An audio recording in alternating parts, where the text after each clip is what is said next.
Hello Trench Crusade fans, we are back at it. As you know, I like to slip in at least 1 or 2 Trench Crusade videos a month to the channel. It is obviously a new-ish game and people are still very excited about it. I'm trying to do my part to get as many painting videos out there as humanly possible, so people who do want to get involved in the game have a place to go, learn how to paint and do all the kind of bits and pieces. So there's a whole host of miniatures on my shelf right here that I've done as videos for Trench Crusade, and today we're going to be adding the Sniper Priest, which is one of my personal favorites, mainly for the story of it. The story goes that the Trench Crusade Sniper Priest, they actually remove their own eyes, which is kind of grim, and then they trust in the Holy Spirit to guide their rounds, and they are incredibly accurate, incredibly dangerous snipers despite being blind. One of the cool things about them is on top of their sniper rifles is not a scope.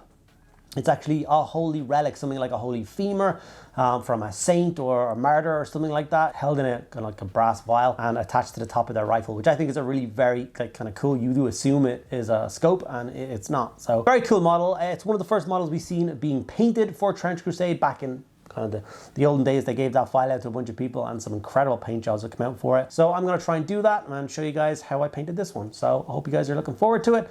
Let us dive in. Okay, so this is the Sniper Priest miniature. I 3D printed this quite a while ago now, and it's just one of the coolest models from Trench Crusade. I love the whole concept of it. I know I talked about it a little bit in the intro. I won't go through it all over again, but it's just very, very cool and very, very thematic for the world and the universe that is Trench Crusade. So obviously I'll be going in with the Green Stuff World paints again. We're going to go for Cutthroat Red, Red Truth, and Ember Orange. And we're going to work on his kind of vestments. So his clothes underneath his kind of military garb. Now I'd imagine that he would be wearing kind of more traditional, standardized kind of priest attire. And then obviously he would go into a war zone and he might have gotten slapped over the back of the head by someone of a higher rank than him and told to at least put on a military kind of hood and cape situation to act as a little bit of camouflage. So I want those kind of two worlds to meet. So the kind of the holy vestments, the reds, the golds, and the silver with his like his cross and stuff, and then a standard kind of gritty, dark military green cape and hood assembly. Now I do want the entire model to be quite grimly, quite dark, quite baroque. It's the way Trench Crusade I think is supposed to be kind of seen, and I'm going to play this through with some pretty heavy shading later on. So we're going to build up the tones to be quite bright, and then we're going to knock it all back again with quite a strong tone, and then we'll add a little bit of highlighting on top of that afterwards. Now, some of you keen-eared listeners may have already noticed that my voice is a little bit hoarse. I am in not the best of health at the moment. I'm currently battling a flu and a throat infection, but unfortunately work must ever go on, so I'm going to have to record this even with my little hoarse voice. I hope it doesn't annoy too many people, and that's a-okay. And as you can see, I'm going with the traditional way of highlighting: base tone, mid-tone, highlight. I'm just building up that color to get a nice strong tone. And as you can see, it is going far too bright for what you would want to see, I think, on a Trench Crusade board, and that's where that shade knocking it down will come. Ranger Green, Prussian Green, and Field Green is the 3 colors I'm going to go in for the camo cloak with the hood. Now, this video is sponsored by Green Stuff World.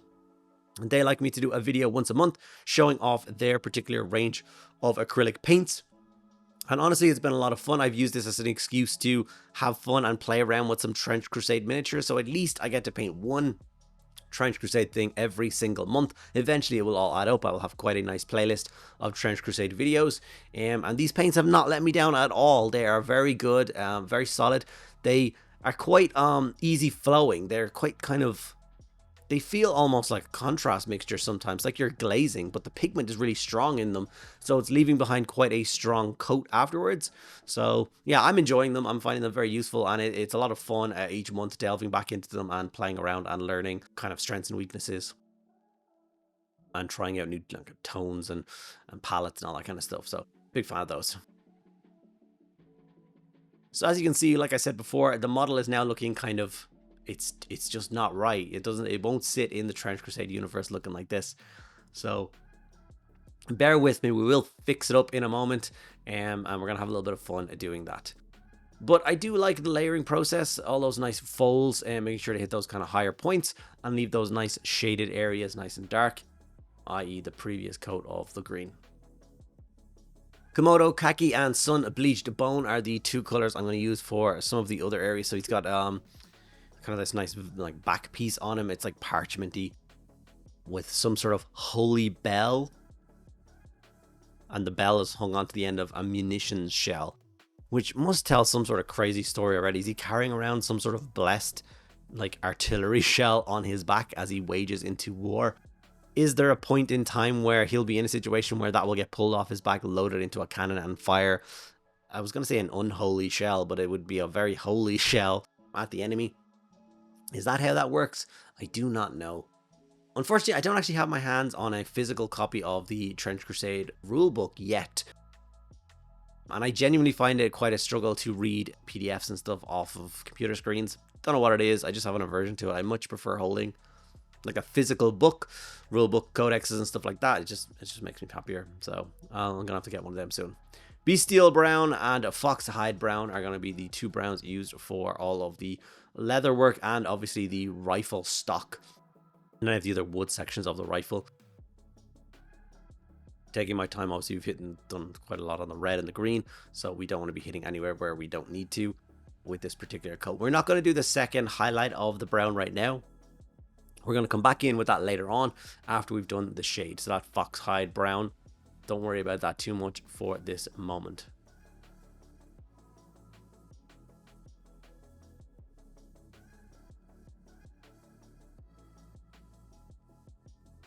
Coming in now with some of the metallic paints. So obviously we have the Anthrax Metal and the Steampunk Copper. And we're going to be using these for all the gold and silver sections of this. So obviously we're going to go in with silver first. He's got a little bit of an armor panel. He's got some chains holding on his cross. We're going to do like the majority of the metallic parts of the rifle in silver.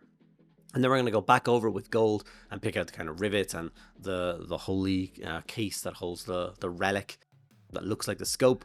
We're going to do that in that kind of bronze and brass color as well. And then any other colors you think. The artillery shell I think is going to have to be a brass colored thing, just to make it sit right and look really cool. We shall base coat in his skin now with a bit of blushing flesh. So obviously he's got his hands, and then you got to be super careful around his face and beard, because I'm going to be using the grey sear that I used to spray the model as the base coat for his grey beard. So when I go in there, I just want to catch the nose, cheeks, and then up into his forehead, and then find a tiny bit of his lips poking through the beard and get a little bit of that blushing flesh on it. You don't want to hit too much of the beard, or it's going to be a bit of a nightmare to tidy up afterwards.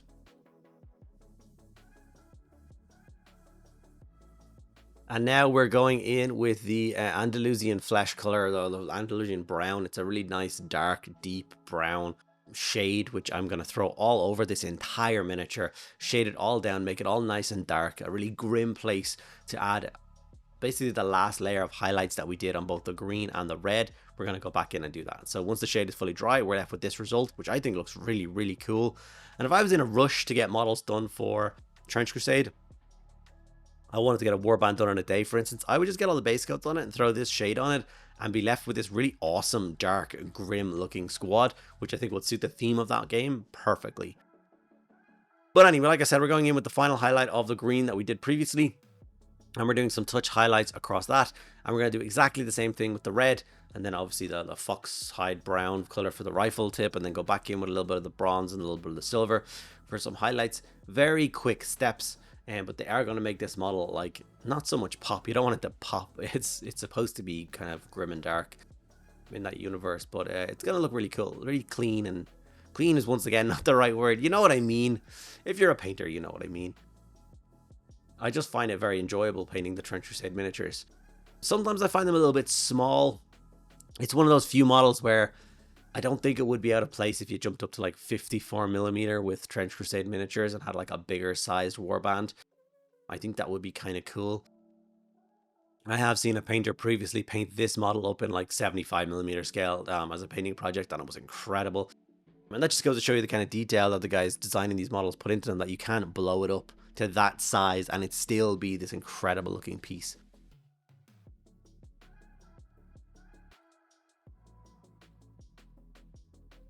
Obviously, I'm looking for suggestions. I do have access to all the Trench Crusade miniatures in order to do this series. So if there's a particular Trench Crusade model you would like to see me paint moving forward for next month's video, please do let me know. If there's enough demand, I will do 2 videos in the month for you guys around this topic, just to kind of really fight my way through it. If you want to see entire warbands get painted up, maybe we can focus on a single warband and get that done. That's up to you. Please do let me know in the comments below. And while you're down there, making sure that you are subscribed, of course, and that you give the video a like.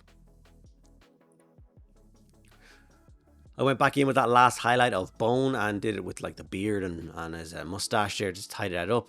Went in with that final kind of elf flesh on the skin with a very minimal amount of paint left behind. We're just going for, like I said, the very tips of the nose, very tops of the cheeks, tiny bits on the forehead and like knuckles and stuff like that on the hands, just to make it pop a little bit without going too crazy.